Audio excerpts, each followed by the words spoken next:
Today you heard a lot of new stuff, and I mean, I love the new stuff, but I've seen new stuff come and go, and I thought it would be very nice for you to see what people have thought, what's happened to what they've thought, and where we are now. But it doesn't make any difference what the disease is. Caloric restriction retards it if it's an age-associated disease. So this is fairly strong evidence that aging has been slowed, but there's a real problem.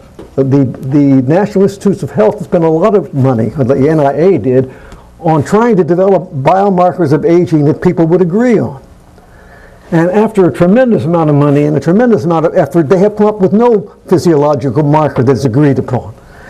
The mortality rate doubling time of an ad libitum animal was about 100 days, and that of a dietary restricted animal, and this is the range over those many studies that he compiled from, was almost 200 days.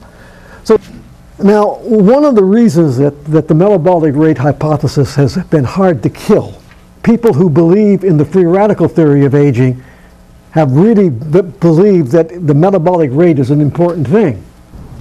The question is, how important are reactive oxygen molecules in aging, period? The altered glucose insulin hypothesis as an insulin-like signaling attenuation hypothesis, that there is no reason to believe that you couldn't have a change in free radical reactive oxygen molecule production unrelated to a change in metabolic rate. The metabolic rate would not have to change for that to be the case.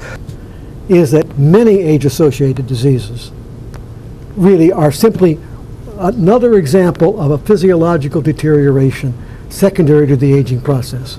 That hormesis is the beneficial action resulting from the response of an organism to a low-intensity stressor. And that what we had with caloric restriction was a low-intensity stressor, and therefore through hormetic mechanisms, the caloric restriction be retarding aging.